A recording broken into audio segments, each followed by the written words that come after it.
Assalamu alaikum. I hope you are all doing good. I am Laiba and today I am going to discuss about ballad, its definition, its features and its type. So firstly जो है वो हम ballad की definition को देखते हैं. A narrative poem that tells a story through dialogue and action. अब basically ballad है क्या? बैलेड जो है ये एक शॉर्ट स्टोरी है और वो पोएम जिसमें स्टोरी हो उसको हम कहते हैं बैलेड। और ये जो है ये ट्रेजेडी भी होती है। इस बैलेड को जो है वो हम ड्रामेटिक बनाया जाता है। ड्रामेटिक बनाने का मकसद ये होता है ताकि जो है हम लोग रीडर की अटेंशन को गेन कर सकें।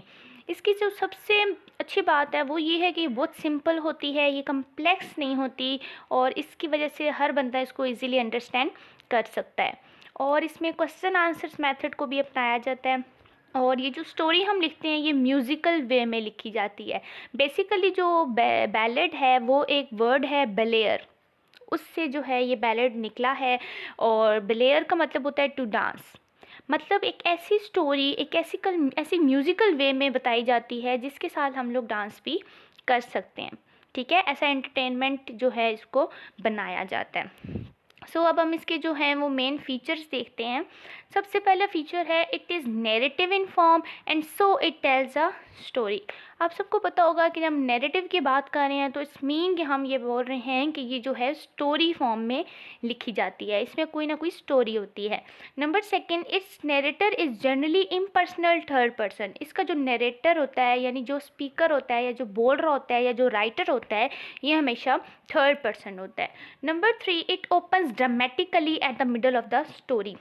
मैंने आपको पहले ही बताया कि इसको ड्रामेटिकल वे में जो है वो रिप्रेजेंट किया जाता है, ख़ास तौर पे स्टोरी की मिड में, ताकि जो है वो रीडर की अटेंशन को गेन किया जाता है। कुछ क्लाइमेक्स वगैरह ले आते हैं, कुछ ट्रेजेडीज़ ले आते हैं और कुछ ट्विस्ट ले आते हैं जो कि इसको इंटरेस्टिंग बनाता है। नंबर फोर, इस story is told in dialogue and action. ठीक है, डायलॉग का मतलब होता है जब दो बंदे या दो से ज़्यादा बंदे आपस में बात कर रहे हों तो इस स्टोरी बताई जाती है कि पहले एक बोल रहा है, फिर दूसरा बोल रहा है, फिर तीसरा बोल रहा है, ये अपने अपने व्यूज़ बता रहे हैं। Number fifth, it's usually narrated in ballad stanza. इसको हम जो है वो स्टांजा, बैलेड स्टांजा के थ्रू नरेट किया जाता है, स्टोरी को बताया जाता है। Number six, refrain. रिफ्रेन का क्या मतलब है? रेपिटेशन ऑफ लाइन और stanza is common in it.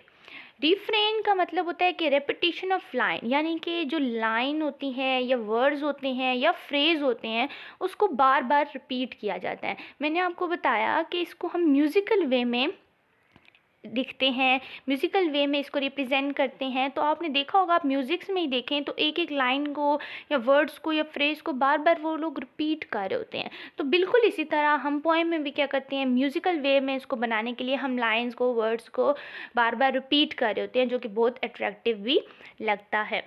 Last में है a traditional, it deals with rural labourers और लव और लेजेंड्स और सुपर नेचुरल एलिमेंट्स और ट्रेजिक इवेंट।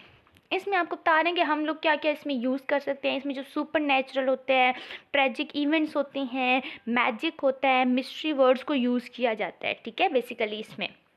और अगर मैं आपको बताऊं कि बैलेड के थीम्स क्या क्या होते हैं, कि किस किस थीम्स में बैलेड लिखी जाती है, तो ये एक इम्पॉर्टेंट चीज़ है कि थीम क्या है बैलेड्स के।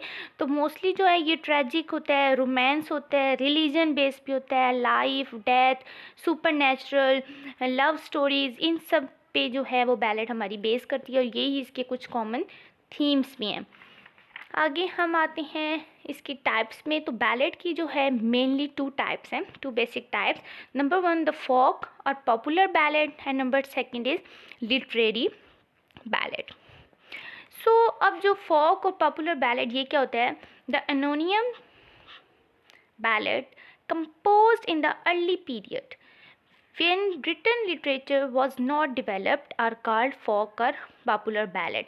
बेसिकली अगर मैं आपको एक बात बताऊं तो ये फोक और पॉपुलर बैलेड को कुछ लोग कहते हैं कि ये अलग अलग है, यानी फोक अलग टाइप है और पॉपुलर बैलेड जो है वो अलग टाइप है। अब इसका डिफरेंस क्या है इन दोनों में?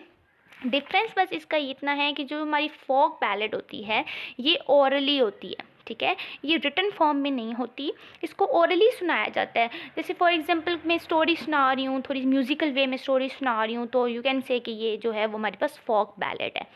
इसको हम ओरली सुनाते हैं। और अगर मैं इसी फोक बैलेट को रिटन फॉर्म में कर रही हूँ तो इट्स मीन इट के ये क्या है, हमारे पास पॉपुलर बैलेट है।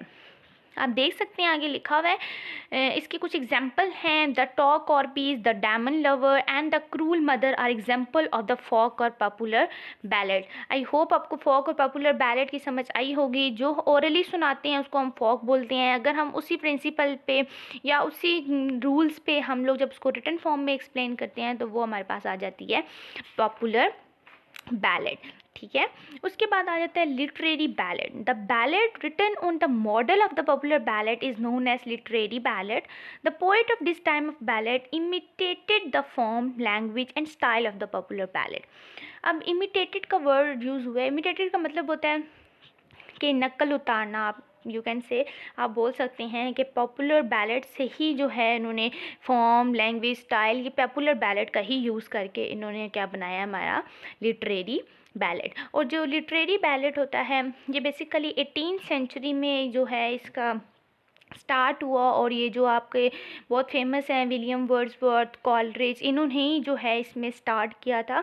लिटरेरी बैलेट की सबसे जो मज़े की बात यह है कि जैसे हमने फोक और पॉपुलर बैलेट की थी, इसमें एडवेंचरस लव स्टोरीज़ होती थी, बट लिटरेरी बैलेट में क्या होता है, इसमें लव स्टोरीज़ नहीं होती, इसमें एडवेंचरस नहीं होता, इसमें हम लोग क्या होते हैं डेली प्रॉब्लम्स या डेली लाइफ के बारे में स्टोरीज़ होती हैं। ठीक है, ये इसकी बहुत अच्छी एक बात है। The poets of this type of ballad imitated the form, language, वही बात आ गई है कि एक दूसरे वो क्या करते हैं, नकल उतारते हैं या फिर उसी को कॉपी करते हैं, पॉपुलर बैलेट की ही फॉर्म्स, लैंग्वेज, स्टाइल्स को। The Rime of the Ancient Mariner, composed by S.T. Coleridge as a famous literary ballad। ये बैलेड की एग्जाम्पल बता रहे हैं। कीट्स, ले बैले, डैम, सेंस, मर्सी, ये जो है ये बहुत जो है वो फेमस बैलेट है। बहुत बहुत इसका मतलब होता है कि the beautiful women without mercy. तो ये बहुत मज़े का है। और and Scott's lay of the last minstrel are also example of the literary ballad. ये कुछ बैलेड्स हैं और मैं आपको बता चुकी हूँ कि विलियम वर्ड्सवर्थ और कॉलरिज ने ही इसकी जो है स्टार्टिंग की, इसकी स्टार्ट रखा, इसने उनको जो है वो इंट्रोड्यूस करवाया। उसके बाद हमारे पास एक नोट है, important note, उसमें लिखा है though 4-line ballad stanza are usually used in ballad, there may be exceptions as in the Rime of the Ancient Mariner। in it there are several stanzas consisting of 5 or more lines। वो बोल रही हैं कि basically हम बात करें तो जो स्टांजा होते हैं बैलेड के वो 4 लाइन स्टांजा होते हैं, बट ये एक्सेप्शन है, ज़रूरी नहीं है। कुछ बैलेड ऐसे भी होती हैं जिसमें 5 होती हैं या कुछ ज़्यादा होती हैं। तो बेसिकली वो क्या कह रहे हैं, जो हमारे पास सेवरल स्टांजा भी लिख सकते हैं हम लोग, ज़रूरी नहीं है 4 लाइंस पे ही रखें, वो आप लोगों की मर्ज़ी होती है। लेकिन अगर हम बेसिक बात करें तो वो हमारी 4 लाइन होती है। ऐसा बहुत कम होता है कि बैलेड जो है हमारी 5 लाइन हो, 6 लाइन हो, लेकिन कुछ ऐसे हैं जैसे एग्जाम्पल मैंने बताया है the rhyme of the ancient mariner. ये आपने याद रखना है, इसमें जो है वो 5 और मोर लाइन्स के जो हैं वो स्टांजा थे। Similarly third person narrator is traditionally use in ballad. First person narrator may also be use in words what we are 7। वो मैंने आपको स्टार्ट में इसके फीचर्स में बताया कि ये थर्ड पर्सन नरेटर होता है इसका, लेकिन ज़रूरी नहीं है। कुछ लोग या कुछ राइटर्स ने फर्स्ट पर्सन नरेटर को भी अपने इसमें यूज़ किया है वर्क में, जैसे आपको विलियम वर्ड्सवर्थ की एग्जाम्पल दी गई है। तो आई होप आपको बैलेड, उसके फीचर्स और उसके टाइप्स समझ आए होंगे। तो मिलते हैं नेक्स्ट लेक्चर में। अल्लाह हाफिज़।